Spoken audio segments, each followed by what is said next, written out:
On that important day, I stood in front of my father's grave. My father had been the CEO of a major company, and after his death, my brother-in-law Kyle took over. He inherited the company and a huge fortune. In contrast, all I got was an old mini truck. Kyle, flaunting his good fortune, mockingly said, "With this, I've got the company and the entire estate in my grasp. That mini truck suits you." But to me, that mini truck was more than just a vehicle. I looked at it fondly, and when I started the engine, I noticed a destination already set on the navigation system. "What's this?" I wondered. With a firm yet gentle grip, I began to drive. My name is Jack Nicholson. I am a 44-year-old tutor. Now, I am standing before a large coffin where my father rests peacefully. My relationship with my father had always been very complicated. He built a construction company from scratch, but I chose a different path.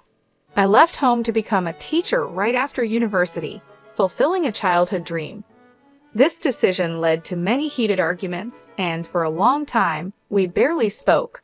But despite our disagreements, I never hated my father. I had my own dreams to follow, and I couldn't give them up to run the family business. Even though I felt a strong duty as the eldest son, guilt weighed on me for not meeting my father's expectations. This guilt kept me from visiting my parents' home. My mother relied on my sister, Lauren, to update my father about my life. Lauren and her husband would often send expensive gifts or arrange trips for my father's birthday or their anniversary, pretending they were from me. Each time, Lauren would encourage me, saying, "I wish you and Dad could talk directly. He's just trying to be strong. Deep down, he must be feeling lonely." I often thought about Lauren's words and would just shake my head. But one day, I got the sad news that my father had cancer. When I heard this, I quickly quit my job and went back to where my family lived. I realized that what really mattered was life itself, and the past arguments with my father seemed so small. I decided to move back to my hometown, teach at a local school, and take care of my sick father. At first, my father was shocked to see me return, but he eventually accepted it quietly. I didn't say much either. I just stayed by his side and took care of him, helping him whenever he needed it. He would thank me softly, and those words brought me some peace. Sadly, my father's fight with his illness ended. The last chapter of his life closed quietly with me, Lauren, and our mother by his side. We couldn't know what he was thinking in his last moments, but we hoped his soul was at peace. Even though we expected it, losing him deeply affected us all. My mother, Lauren, and even my young nephew, Peter, were all very sad and cried. The only one who didn't show any emotion was my brother-in-law, Kyle. During the funeral preparations, he coldly asked, "Did he finally die, huh?" Hearing that, I was proud of myself for staying calm and not reacting angrily to Kyle. Instead, I focused on planning my father's funeral. This kept me busy and helped distract me from the pain. I ignored Kyle's harsh words and made sure everything for the funeral was done right. Kyle and I had never gotten along well, and our relationship only got worse over time. But despite everything, I kept my focus during this tough time. I first met Kyle when he was a skilled worker at my father's company, and I really respected his skills. It felt like I had gained a real brother when Kyle married my sister, Lauren. He was 5 years older than me and seemed like a role model. Before they got married, I often asked him for advice on various problems, and he always listened with understanding. One of our big discussions was about whether I should join the family business. Kyle would say, "Sean should live his own life, and Jack, you have your own path. No one knows which choices in life are the best, so the most important thing is to make choices you won't regret later." Encouraged by his words, I switched from business school, where I was studying management, to the Faculty of Education, where I really wanted to study. As time went on, Kyle and Lauren got married and started their life together. 22 years have passed since then, and the distance between my father and me grew wider. I moved on with my life, missing the chance to close that gap. But when I heard about my father's illness, I dropped everything and rushed home. Kyle, who once greeted me warmly, had changed. He now seemed uncomfortable around me. When we were alone, Kyle would say coldly, "You came back in a hurry when you heard Sean was sick, didn't you? But no matter what, you won't inherit anything." His words caught me off guard, and I struggled to respond. "What do you mean? Don't act like you don't know. It might be a coincidence, but even if you now want to run the company, it's already decided that I will be the next leader?" His harsh words shocked me, and I replied louder than I intended. "No, that's not it. I didn't come back for the company. I realized I hadn't been a good son and wanted to apologize to Dad, even if it's late." Kyle dismissed me. "I don't need your fancy talk. It sounds like something from a TV drama. Lauren likes that kind of stuff. But were all those gifts you sent just a way to look good in front of Sean?" "That's absolutely not true." I tried to explain, but Kyle had already made up his mind and wasn't interested in believing me. His words also seemed like a slight against Lauren, and for the first time, I felt a deep divide between us. Ever since that incident, I started to feel really upset with Kyle. He began to mock me openly. "No matter how much you try to win Sean over, that time has passed. Don't make me laugh. Go back to where you belong and take care of your troubled students," he would say. At first, I thought deeply about how I appeared to others and how they saw me.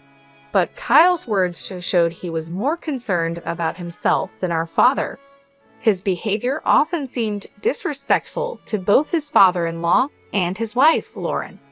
I started to believe that Kyle had married Lauren mainly to get closer to my father's company and wealth. He rarely visited my father when he was sick and didn't help take care of him. Now, all I could do was work as hard as possible to protect the company my father, Sean, had built. Kyle always sounded polished, but he really just wanted to avoid problems. On weekends, he would go play golf, claiming it was for business. He hardly ever took care of his own son. He said he wanted his son to learn many skills to eventually take over the business, but he left all the driving and housework to Lauren. When Lauren showed a bit of unhappiness about this, Kyle would passionately take her hand and say, "I'm giving my all for Sean's sake. Now is the time to produce results by any means necessary. Let's overcome this trial together." Lauren found it hard to stand up to him and usually just nodded, even though she seemed reluctant.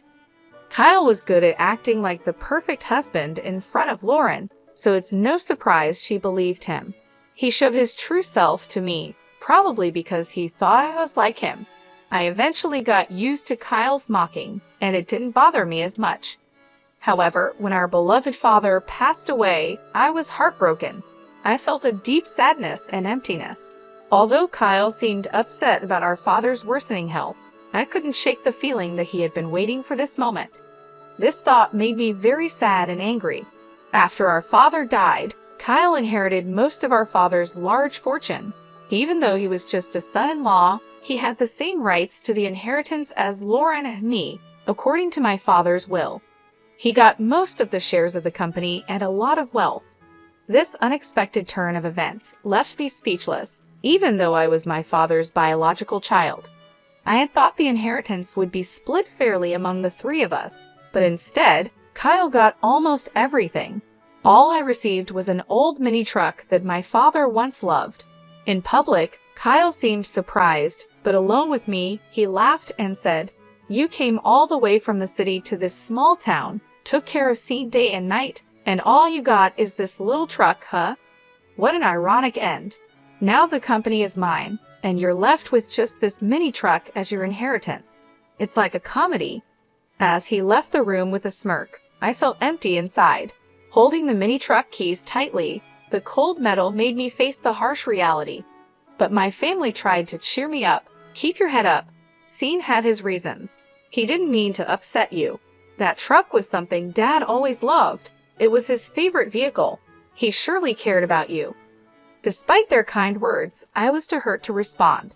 I knew that what you inherit doesn't measure a father's love, but the fact that Kyle, who seemed to be waiting for my father to die, got almost everything, was deeply insulting. It wasn't about the money, it was the pain of seeing my father's hard work go to such a man. I felt powerless to change the situation. Clutching the truck key, I decided to take care of the mini truck, the only thing my father left me. It seemed to hold a deeper meaning. I hoped that cleaning the truck might help me sort out my feelings. I carefully washed the truck with a hose and then sat in the driver's seat, where my father used to sit. Starting the engine, I noticed something unusual on the navigation system. It was displaying a single thick blue route instead of just showing my location. That's odd. Why is there a destination set on the navigation system? I wondered. This usually only happens when a specific route is being followed. When I checked the destination on the screen, it showed only coordinates, not a specific place. It would take about an hour's drive. Wanting to go for a drive in the mini truck, I didn't think too much about it, put the truck in first gear, and left the house.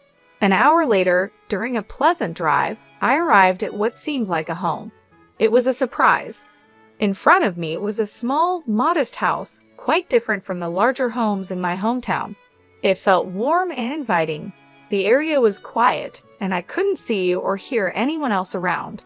I got out of the truck and stood in front of the house, feeling a bit confused. There were no signs to indicate what this place was, but it seemed the navigation system had brought me here for a reason. With some hesitation, I rang the doorbell. As the door slowly opened, the person I saw was the last one I expected, my mom. "I've been waiting, Jack. Come in, dear," she said.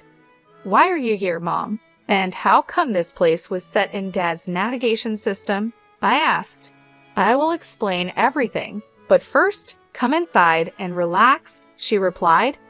Following her inside, I found the interior simple yet cozy, with just the essentials.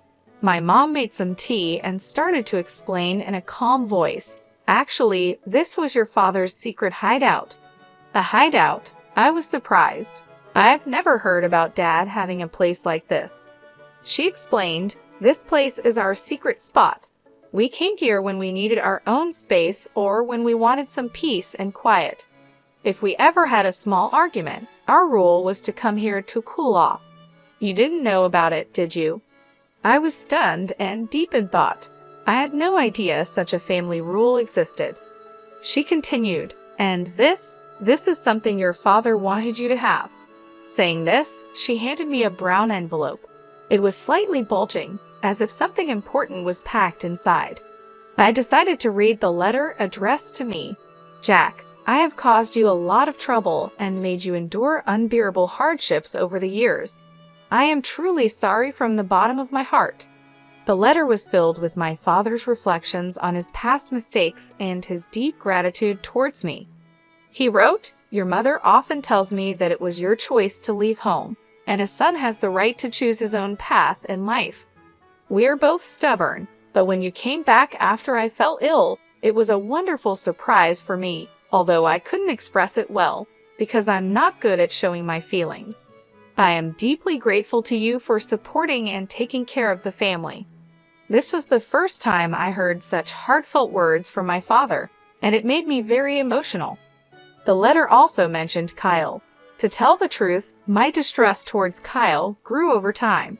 He's good with words and makes people feel comfortable, but I could see his true nature. I suspected his sneaky behavior around the house was his way of trying to claim ownership.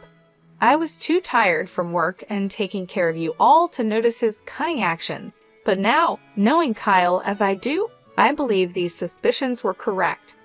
The letter continued, "I have no intention of giving the company to you, but if something unexpected happens, I have left a significant amount of money with your mother. This is to ensure that you and Lauren will not be in need. Please accept it." After finishing the letter, I looked up at my mother. She said nothing but looked at the brown envelope. I hesitantly reached for it and checked its contents, confirming everything was in my mother's name. She began to speak firmly. "If I transfer the accounts to you and Lauren's names, it would be considered a gift under tax laws. If it's mentioned in the will, Kyle might try to take it. Your father gave this money to me secretly while he was still alive to avoid Kyle's interference. Now, I want to give it to you and Lauren as a living gift." She explained this to me, but I was still trying to understand the full impact. The amount written in the account book she showed me was huge, unlike anything I could have imagined. I had never seen so much money before. It meant a lot to me that my dad had left this for me, not because of the amount, but because it showed he really cared about me, not just Kyle, who was seen as his successor. This touched me deeply. We didn't often share deep emotional words, but I knew he always cared deeply for us. I want everything I entrusted to your mother to be passed on to you as a thank you for all the gifts you've given me, and for that, I am truly grateful, he wrote. Before I knew it, tears were streaming down my face. I couldn't hold back my emotions. For a long time, I felt that my father never really understood me, but I was completely wrong.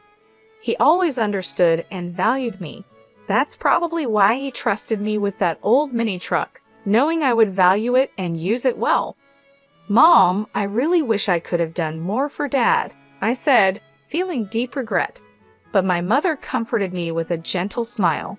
She seemed to understand the regret I felt, saying, "It's natural to think you could have done more when mourning a parent. But you brought your father great joy and gave him so much love.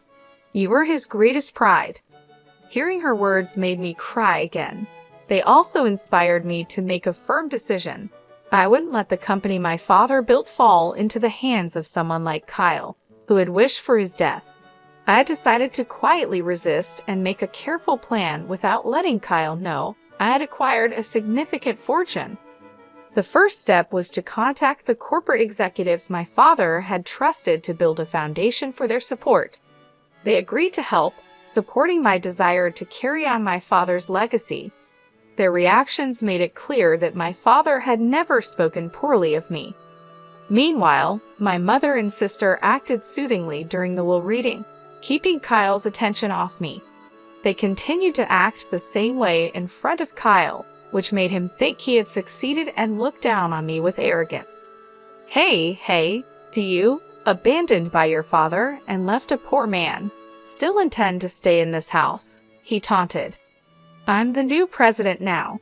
Admit your defeat and go back home."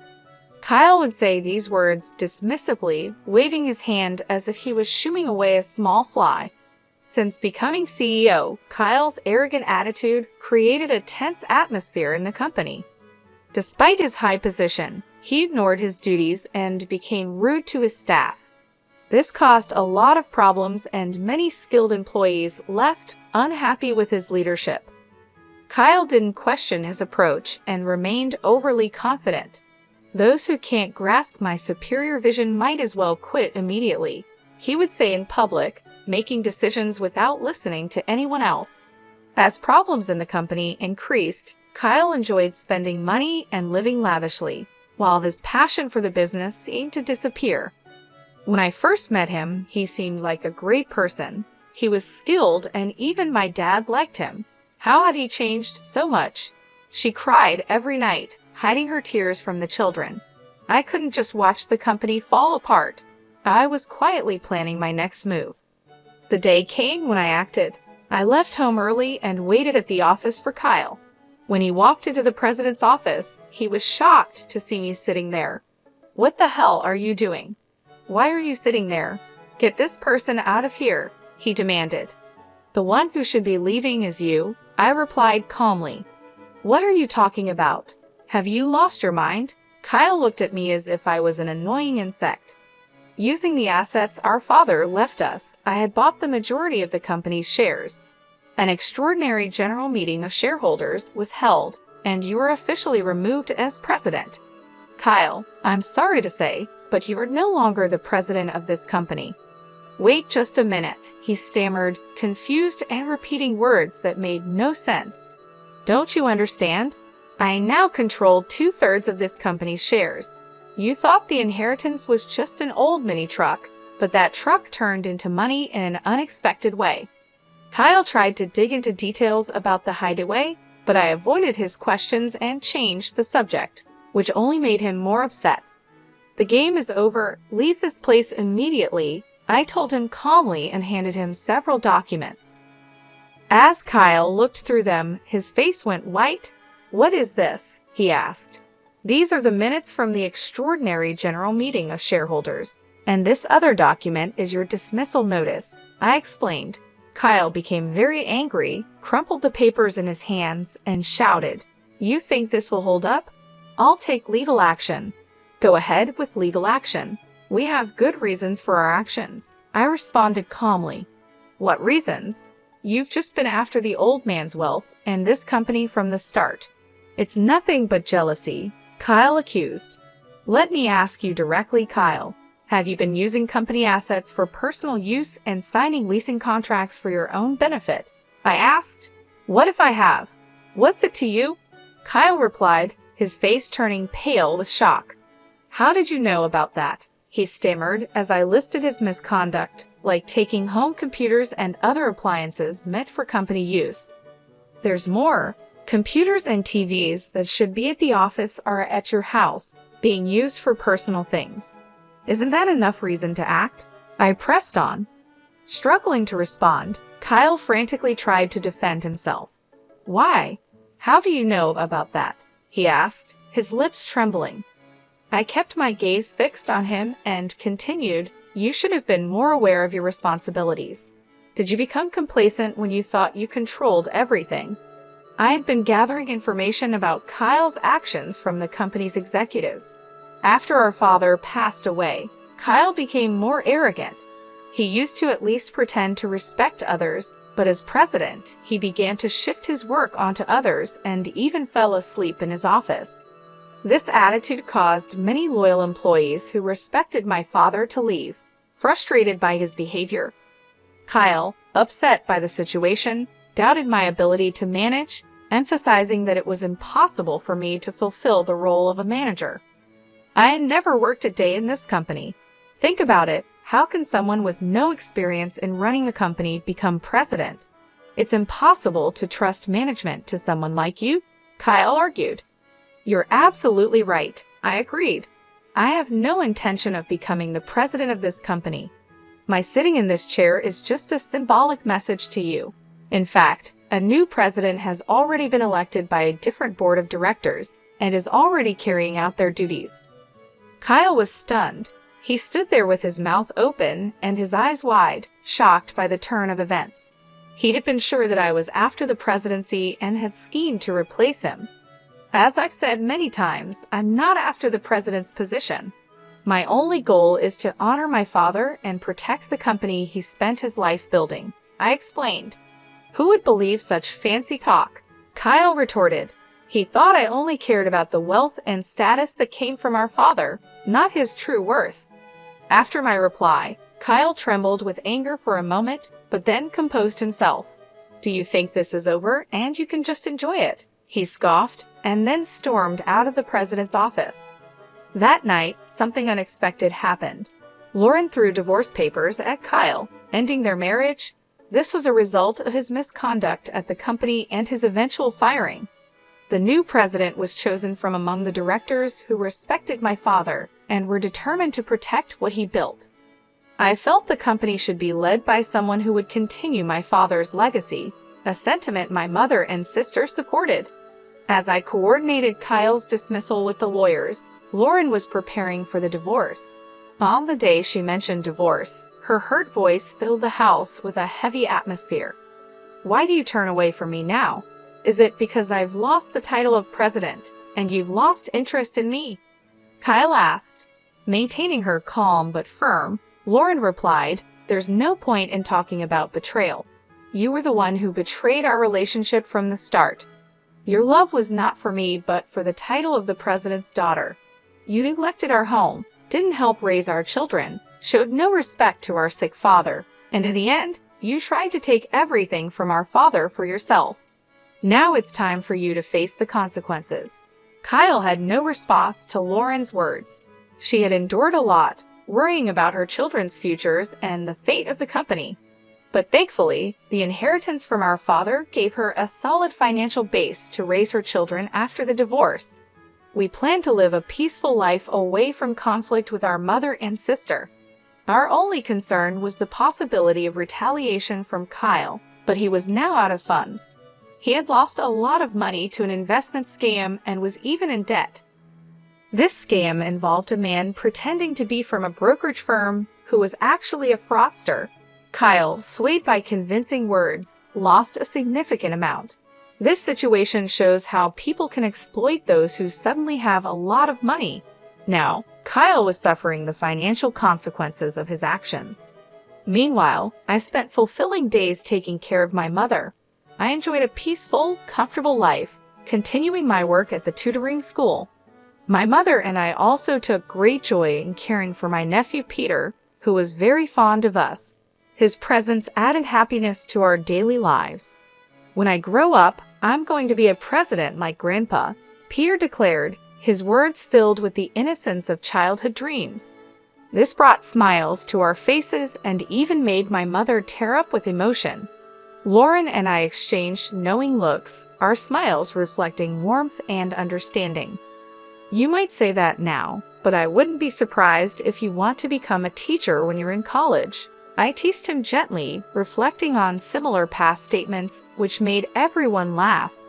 But I'm not very good at studying, so maybe I won't make a good teacher, he said seriously, furrowing his brow. His earnestness made this even more endearing and prompted more laughter, this time filled with affection.